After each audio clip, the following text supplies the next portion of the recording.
इस वीडियो में हम लोग ऑनलाइन रेसिडेंट सर्टिफिकेट अप्लाई करना सीखेंगे कि किस प्रकार से हम लोग ऑनलाइन रेसिडेंट सर्टिफिकेट घर बैठे कैसे अप्लाई कर सकते हैं। लेकिन मैं आप लोगों को जानकारी के लिए बता देता हूं कि इसको कई और भी अन्य नाम से जाना जाता है, जैसे कि आवासीय निवास और डोमिसाइल सर्टिफिकेट के भी नाम से हम लोग इसे जानते हैं। यानी कि आप लोगों को कोई रेसिडेंट सर्टिफिकेट, आवासीय या निवास या डोमिसाइल सर्टिफिकेट बोलता है तो ये सभी का मतलब एक ही होता है। इससे आपको भ्रमित होने की आवश्यकता नहीं है। यानी कि आपसे एक ही चीज़ वो मांग रहा होता है, यानी कि रेसिडेंट सर्टिफिकेट, आवासीय निवास या डोमिसाइल सर्टिफिकेट, ये सारा का अर्थ एक ही है। यानी कि आपको रेसिडेंट सर्टिफिकेट यानी कि आपको आवासीय या निवास आपसे मांग रहा होता है। तो आज की इस वीडियो में हम लोग यही सीखेंगे कि घर बैठे किस प्रकार से हम लोग रेसिडेंट सर्टिफिकेट यानी कि आवासीय के लिए कैसे आवेदन कर सकते हैं। लेकिन मैं वीडियो को शुरू करने से पूर्व ही मैं आप लोगों को बता देना चाहता हूं कि मैं आज सिर्फ बिहार स्टेट के लिए बताने वाला हूं। अगर आप लोग अन्य किसी स्टेट से बिलोंग कर रहे होंगे तो ऐसे में आप लोगों को इस वीडियो के कमेंट बॉक्स में कमेंट करना है, तो मैं आप लोगों के रीजनल वेबसाइट्स के थ्रू मैं आपको अप्लाई करके बता दूँ। क्योंकि मैं आज बिहार के रीजनल वेबसाइट के थ्रू बताने जा रहा हूँ, जिसकी वजह से जो बिहार के अस्थायी निवासी है यानी कि जो बिहार में रहने वाले लोग हैं, तो बस वही लोग इस वीडियो को देखकर अप्लाई कर सकेंगे। तो चलिए बिना टाइम को वेस्ट करते हुए शुरू करते हैं बता। जिसके लिए सर्वप्रथम आप लोगों को अपने लैपटॉप्स के विंडोज स्क्रीन पे आ जाना है। यह चीज आप अपने मोबाइल फोन से भी कर सकते हैं। तो अब आपको गूगल क्रोम को ओपन कर लेना है। जैसे ही आप लोग गूगल क्रोम को ओपन कर लेते हैं तो अब आप यहाँ पे देख सकते हैं कि कुछ इस प्रकार के वेबसाइट पर मैं चला आया हूँ। इसका लिंक मैं इस वीडियो के डिस्क्रिप्शन में दे दूंगा। उस लिंक पे क्लिक कर आप भी यहाँ पे आ जाइएगा। तो जैसे ही आप लोग इस वेबसाइट पे आ जाते हैं, जैसा कि यहाँ पे देख सकते हैं, यहाँ पे लिखा गया है RTPS एंड अदर सर्विसेज, यानी कि लोक सेवाओं का अधिकार एवं अन्य सेवाएं करके इस प्रकार, जैसा कि यहाँ पे देख सकते हैं ई डिस्ट्रिक्ट मिशन मोड प्रोजेक्ट करके यहाँ पे कुछ इस प्रकार से यहाँ पे वेबसाइट शो होने लगता है। जहाँ पे देखिएगा तो काफी सारे ऑप्शन यहाँ पे देखने को आपको मिल जाते हैं, जैसा कि यहाँ पे देख सकते हैं। जैसा कि देख सकते हैं आप लोगों को इस वेबसाइट पे चले आना। जैसे आप लोग इस वेबसाइट पे चले आते हैं और आप यहाँ पे देख सकते हैं, यहाँ पे एक लॉगिन का ऑप्शन आपको यहाँ पे दिख रहा होता है। तो अगर आप चाहे तो लॉगिन पर क्लिक करके भी आप रेसिडेंट सर्टिफिकेट, आवासीय या निवास प्रमाण पत्र के लिए ऑनलाइन आवेदन कर सकते हैं। लेकिन अगर आप लोग लॉगिन नहीं करना चाहे फिर भी आप कर सकते हैं। तो वो कैसे करेंगे तो चलिए मैं आप लोगों को बताता हूं। लेकिन आप लोगों को मैं बता दिया हूं कि आप लोग लॉगिन भी करके कर सकते हैं अगर आप लोगों को लॉगिन नहीं करना है तो। जिसके लिए आप यहाँ पे देख सकते हैं कि ऑनलाइन आवेदन दे का यहाँ पे एक ऑप्शन आपको दिख रहा होता है। यहाँ पे देखिएगा तो यहाँ पे लोक सेवाओं का अधिकार की सेवाएं कुछ इस प्रकार से यहाँ पे आपको दिखेंगे, जिसमें से यहाँ पे देख सकते हैं कई और भी सारे ऑप्शन यहाँ पे दिखेंगे। जैसे कि यहाँ पे देख सकते हैं कि सामान्य प्रशासन विभाग, योजना एवं विकास विभाग, श्रम संसाधन विभाग और गृह विभाग करके कुछ इस प्रकार से ऑप्शन आपको दिखेंगे, जिनमें आप लोगों को यहाँ पे सामान्य प्रशासन विभाग पे आपको सिंपल सा क्लिक करना है। तो जैसे उस पर क्लिक करते हैं तो यहाँ पे देख सकते हैं इसी प्रकार से कई और भी सारे ऑप्शन यहाँ पे आपको दिखने लगते हैं। तो जैसे कि यहाँ पे देख सकते हैं कि आवासीय प्रमाण पत्र का निर्गमन, कुछ इस प्रकार से कई और भी ऑप्शन, जैसे कि देख सकते हैं यहाँ पे नीचे की तरफ जाति प्रमाण पत्र, आय प्रमाण पत्र, कुछ इसी प्रकार से कई और भी सारे ऑप्शन यहाँ पे आपको दिखेंगे। तो आप अपने हिसाब से यहाँ से ऑप्शन इस्तेमाल करके जो भी आप आवेदन करना चाहते हैं कर सकते हैं। जैसे कि जाते भी आप चाहे तो यहीं से अप्लाई कर सकते हैं। अगर आप लोग आय के लिए भी आवेदन करना चाहे तो आप लोग यहाँ से कर सकेंगे। लेकिन मैं फिलहाल इस वीडियो में आपको आवासीय प्रमाण पत्र यानी कि रेसिडेंट सर्टिफिकेट आप लोगों को बताने वाला हूँ किस प्रकार से आप लोग ऑनलाइन आवेदन कर सकते हैं। जिसके लिए आप लोगों को सिंपल से आपको आवासीय प्रमाण पत्र पर क्लिक करना है। जैसे ही उस पर क्लिक करते हैं तो अब आप यहाँ पे देख सकते हैं फिर से आपको यहाँ पे 3 ऑप्शन यहाँ पे दिखेंगे, जैसे कि अंचल स्तर, अनुमंडल स्तर और जिला स्तर पे। लेकिन मैं आप लोगों को जानकारी के लिए बता देता हूँ कि कुछ जानकारी आप लोगों को पहले ही से पता होना चाहिए, नहीं तो आपका फॉर्म रिजेक्ट हो जाएगा। जैसे कि आप लोग अगर अनुमंडल स्तर और जिला स्तर यहाँ पे सेलेक्ट करके बनवाते हैं तो आप लोगों को यहाँ पे रिजेक्ट कर दिया जाएगा। क्योंकि अगर आप लोगों को अनुमंडल स्तर और जिला स्तर पर बनवाना है, इसके लिए सर्वप्रथम आप लोगों को अंचल स्तर से बनवाना होता है। तो ये बात आप लोगों को ध्यान में रखना है, तभी आप लोगों को यहाँ पे ऑनलाइन आवेदन करना है, अन्यथा नहीं करना, नहीं तो आप लोगों का फॉर्म रिजेक्ट कर दिया जाएगा। तो आप लोगों को सर्वप्रथम अंचल स्तर पर करना है। जब आप लोगों का अंचल स्तर से रेसिडेंट सर्टिफिकेट बनकर आ जाएगा फिर आप लोगों को उसी से अनुमंडल स्तर पे करना है। जब अनुमंडल स्तर से बनकर आ जाएगा तो फिर उसी प्रकार से आप लोगों को जिला स्तर पे कर देना। तो आप लोगों का जिला स्तर से रेसिडेंट सर्टिफिकेट यानी कि आवासीय प्रमाण पत्र बनकर आ जाएगा। लेकिन आप लोगों को सर्वप्रथम अंचल स्तर से आप लोगों को आवेदन करना होता है। तो सिंपल से आवेदन करने के लिए अंचल स्तर पर क्लिक करना होता है। तो चलिए यहाँ पे अंचल स्तर पर क्लिक कर देते हैं। जैसे ही आप लोग अंचल स्तर पर क्लिक कीजिएगा तो यहाँ पर देख सकते हैं कि फॉर्म 12 खुलकर यहाँ पे आ जाए। तो यहाँ पे देख सकते हैं कि निवास प्रमाण पत्र हेतु आवेदन पत्र राजस्व अधिकारी स्तर से, यानी कि application form for insurance of A resident certificates from revenue officers level, यानी कि जो भी आपका रेसिडेंट सर्टिफिकेट बनाया जाएगा वो आरओ लेवल से ही आपको होकर बनाया जाएगा, इसलिए ये ऐसा लिख रहा है। तो ये चीज़ का आपको ध्यान में रखना है। उसके बाद आप यहाँ पे देख सकते हैं कि आवेदक का विवरण यानी कि डिटेल्स ऑफ एप्लीकेंट, यानी कि जिनका भी आप लोग रेसिडेंट सर्टिफिकेट के लिए आवेदन करना चाह रहे हैं या खुद का करना चाह रहे हैं, यानी कि अपना यहाँ पे इन्फॉर्मेशन फिल करने को कहा जाता है। यानी कि अगर आप लोग किसी अन्य पर्सन के लिए यहाँ पे आवेदन करने की कोशिश कर रहे हैं तो यहाँ पे आप लोग उनका इन्फॉर्मेशन फिल कीजिएगा।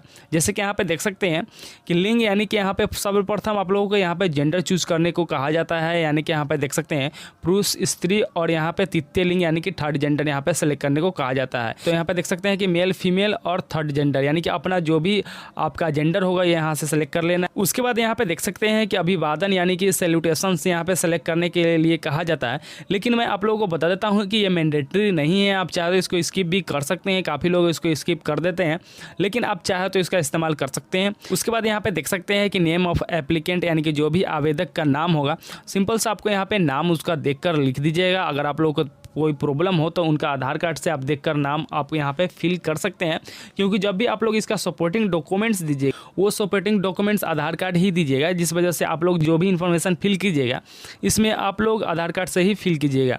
तो जैसा कि यहाँ पे देख सकते हैं नेम ऑफ एप्लीकेंट में आप लोग आवेदक का नाम यहाँ पे दे दीजिएगा। इस साइड देख सकते हैं कि ऑटोमेटिक यहाँ पे हिंदी में फिल होते रहेगा, यहाँ पे आप लोगों को अंग्रेजी में टाइप करना है और ऑटोमेटिक इधर में हिंदी में फिल हो जाएगा। अगर आप लोगों को कोई भी एरर पाया जाता है तो आप लोग चाहे तो अलग से भी इसको करेक्शन कर सकते हैं, यानी कि टाइप करके उसको रिमूव करके फिर से आप लोग टाइप कर सकते हैं। उसके बाद आप यहाँ पे देख सकते हैं कि नेम ऑफ फादर, यानी कि पिताजी का नाम यहाँ पे पूछा जा रहा है।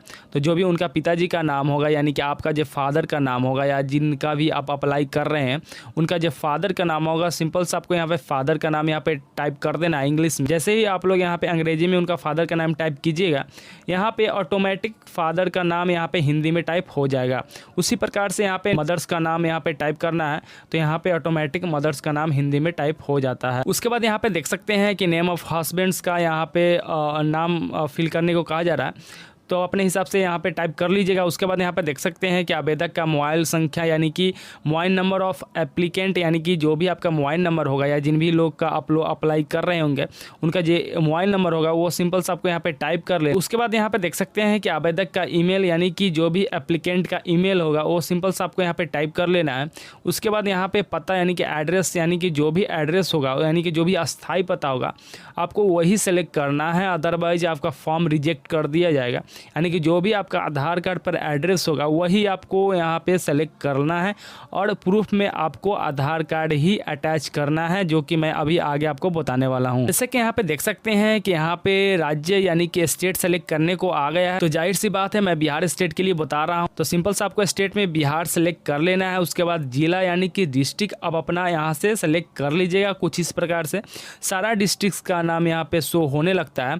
तो जो भी आपका बिहार में जो भी आपका डिस्ट्रिक्ट होगा सिंपल से आपको उसको सेलेक्ट कर लेना है। जैसे ही आप लोग यहाँ पे डिस्ट्रिक्ट सेलेक्ट करते हैं तो आप लोगों को यहाँ पे उसके अनुसार सब डिवीज़न यहाँ पे दे दिया जाता है, तो आप अपने ऑप्शन से अपना सब डिवीज़न यहाँ पे चूज कर लीजिएगा। उसके बाद यहाँ पे देख सकते हैं कि प्रखंड यानी कि ब्लॉक सेलेक्ट करने के लिए आ गया है, यानी कि जो भी आपका ब्लॉक होगा वो यहाँ से सेलेक्ट कर लेना है। उसके बाद यहाँ पे नीचे की तरफ देखिएगा तो यहाँ पे लिखा गया है स्थानीय निकास का प्रकार, यानी कि टाइप ऑफ लोकल बॉडी। यहाँ पे देख सकते हैं कि 4 ऑप्शन दिखेंगे, यहाँ पे 4 सर्कल है, इसमें आपको क्लिक करके टिक करना होता है। जैसे कि यहाँ पे देख सकते हैं यहाँ पे पूछा जा रहा है कि स्थानीय निकास का प्रकार, यानी कि देख सकते हैं कि ग्राम पंचायत, नगर परिषद और नगर निगम और नगर पंचायत। आप अपना हिसाब से आपको यहाँ पे ऑप्शन सेलेक्ट करना होता है कि आप किस एरिया में रह रहे होते हैं, उसको यहाँ से सेलेक्ट करना हो। यहाँ पे ग्राम पंचायत को सिलेक्ट कर लेता हूँ। जैसे आप लोग यहाँ पे स्थानीय निकाय का प्रकार यानी कि टाइप्स ऑफ लोकल बॉडी को सिलेक्ट कर लेते हैं, उसके बाद यहाँ पे देख सकते हैं कि वार्ड संख्या यानी कि वार्ड नंबर यहाँ से आपसे पूछा जाता है। तो आप लोगों को जो भी वार्ड नंबर होगा सिंपल से आपको यहाँ पे टाइप कर लेना है। उसके बाद देख सकते हैं कि यहाँ पे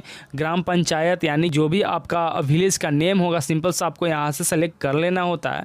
उसके बाद नीचे की तरफ देखिएगा तो यहाँ पे ग्राम, विलेज और मोहल्ला, टाउन कुछ इस प्रकार से करके ऑप्शन दिखता है। इसमें सिंपल सा आपको विलेज का नाम यहाँ पे लिखना होता है। अगर आप टाउन में रह रहे हैं तो आप अपने हिसाब से लिख सकते हैं, यानी कि अपना जगह का नाम यहाँ पे लिखना होता है जहाँ पर आप रह रहे हैं। उसके बाद यहाँ पे देख सकते हैं कि पोस्ट ऑफिस यानी कि जो भी आपका डाकघर होगा उसको यहाँ पे लिखना है कि कहाँ पर आपका डाकघर है, उसको सिंपल सा आपको यहाँ पे टाइप कर देना है, यानी कि जहाँ पर भी आपका पोस्ट ऑफिस है वो टाइप कर देना है। उसके बाद यहाँ पे देख सकते हैं कि थाना यानी कि पुलिस स्टेशन, यानी कि कहाँ पे आपका पुलिस स्टेशन है उसको यहाँ पे सेलेक्ट कर लेना है। देन अब आप लोग यहाँ पे देख सकते हैं कि पिन कोड, यानी कि पिन कोड यहाँ पे टाइप करने को कहा जा रहा है, यानी कि जो भी आपका एड्रेस का पिन कोड होगा सिंपल सा आपको यहाँ पे टाइप कर लेना है। और लास्ट में आप यहाँ पे देख सकते हैं आवेदक का स्वयं अभी प्रमाणित फोटो यानी कि self attested photo of applicant यहाँ पे अपलोड करने के लिए कहा जा रहा है, यानी कि आपका फ़ोटो यहाँ पे अपलोड करने के लिए कहा जा रहा है। तो आप लोगों को जानकारी के लिए बता देता हूँ कि सेल्फ अटेस्टेड का मतलब होता है कि आपका फ़ोटो पर साइन होना चाहिए, लेकिन मैं आप लोगों को जानकारी के लिए बता देता हूँ कि ऐसा मैंडेटरी नहीं है, नहीं भी कीजिएगा तो चलेगा। तो सिंपल सा आप लोगों को यहाँ पर अपना फ़ोटो को अपलोड कर लेना है। जैसे आप लोग अपलोड कर लेते हैं तो यहाँ पर देख सकते हैं कि आधार संख्या या आधार नंबर यहाँ पर टाइप करने को कहा जाता है। यहाँ पर आप लोगों को ध्यान से समझना है। अगर आप लोग यहाँ पे आधार नंबर टाइप कर देते हैं तो फिर अब आप लोगों को जो भी आधार कार्ड से लिंक मोबाइल नंबर होगा उस पर एक OTP जाएगा। उस OTP को देखकर अगर फिल कर देते हैं तो लास्ट में आपको कोई भी अलग से सपोर्टिंग डॉक्यूमेंट्स लगाने की आवश्यकता नहीं पड़ेगा। लेकिन आप लोगों के आधार कार्ड से लिंक मोबाइल नंबर नहीं है या फिर आप नहीं देना चाह रहे हैं इसमें, तो आप अपना आधार कार्ड का नंबर नहीं दीजिएगा।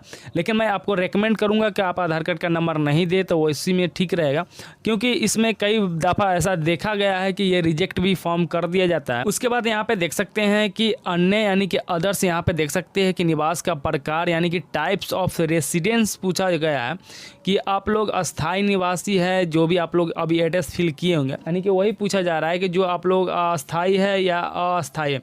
तो आप लोगों को अपने हिसाब से आपको सेलेक्ट कर लेना है, यानी कि आप लोग कुछ ही समय के लिए यहाँ पे रह रहे हैं तो आप लोगों को यहाँ पे अस्थाई को सेलेक्ट करना है। लेकिन आप लोग परमानेंट एड्रेस यानी कि आपका जन्म से ही यही एड्रेस है तो आप लोगों को यहाँ पे अस्थाई यहाँ पे सेलेक्ट करना है। तो अब आप यहाँ पे देखेंगे तो यहाँ पे आवेदन का उद्देश्य यानी कि पर्पस ऑफ एप्लीकेशन, यानी कि जो आप लोग इस आवासीय के लिए आवेदन कर रहे हैं उसका उद्देश्य क्या। यहाँ पर भी आपको एड्रेस को प्रमाणित करना होगा, वहाँ पे आपको रेसिडेंट सर्टिफिकेट की आवश्यकता पड़ेगी, वहाँ पे आपको आवासीय या निवास प्रमाण पत्र की आवश्यकता पड़ेगी।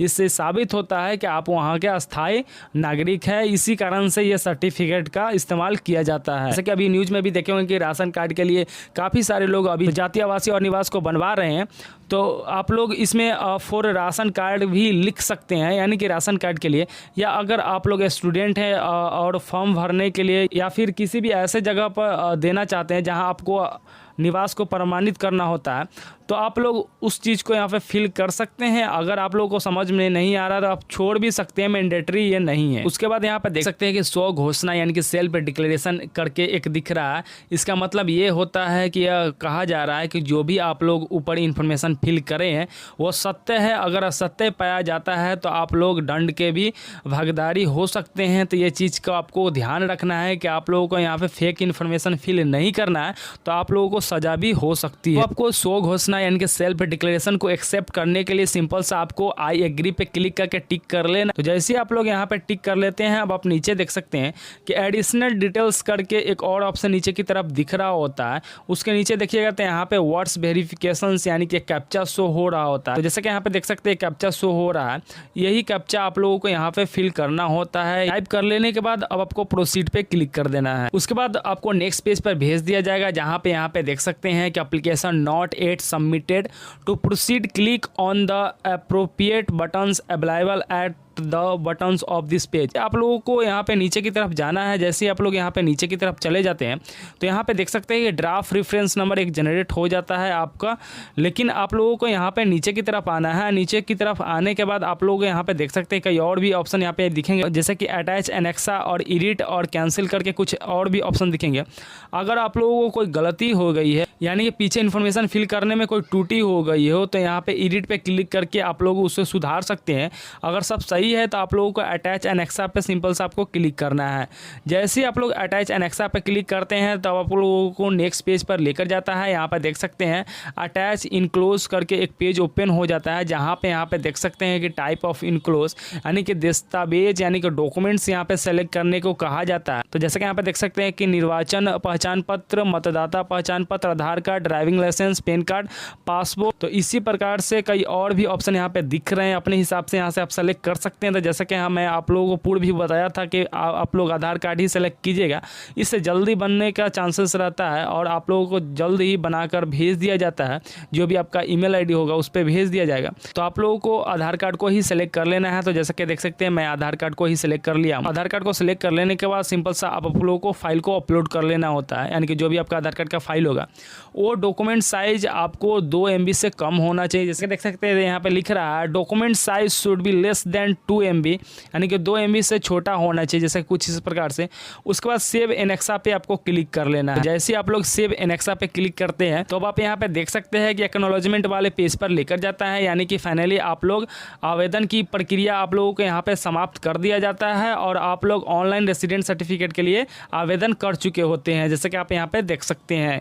यानी कि यहाँ पे देख सकते हैं कुछ इस प्रकार से आपको एक स्लिप यहाँ पे प्रदान कर दिया जाता है। जैसे कि यहाँ पे देख सकते हैं आप लोगों का यहाँ पे सारा विवरण यहाँ पे शो होने लगता है, यानी कि सारा डिटेल्स यहाँ पे शो होने लगता है जो आप लोगों ने अभी फिल किए हैं, यानी कि जो अभी आप लोगों ने पीछे फिल किए हैं। और साथ ही साथ एक नया चीज़ ऐड होता है इसमें, आवेदन संख्या, कि यही आवेदन संख्या की मदद से आप लोग फ्यूचर में इसको डाउनलोड कर सकेंगे या आप लोगों को इसका स्टेटस भी चेक करना होगा तो यही आवेदन संख्या के जरिए आप लोग कर सकेंगे। तो जैसा कि देख सकते हैं आप लोगों को इस एक्नॉलेजमेंट को प्रिंट करके रख लेना होता है या आप चाहो तो इसको PDF के रूप में भी सेव करके रख सकते हैं। तो जैसा कि देख सकते हैं इस वीडियो में मैंने आप लोगों को बता दिया हूँ किस प्रकार से आप लोग घर बैठे ऑनलाइन रेसिडेंट सर्टिफिकेट के लिए आवेदन कैसे कर सकते हैं, या आवासीय निवास या डोमिसाइल सर्टिफिकेट, ये एक ही चीज़ है, आप लोगों को इससे घबराने की आवश्यकता नहीं है। तो अगर आप लोगों को इस वीडियो को देखने से काफ़ी हेल्प हुई हो तो प्लीज़ इस वीडियो को तो अपने फैमिली मेम्बर, रिलेटिव और अपने फ्रेंड सर्कल के साथ जरूर से शेयर कीजिए। तो thank you so much for watching this video. Thank you.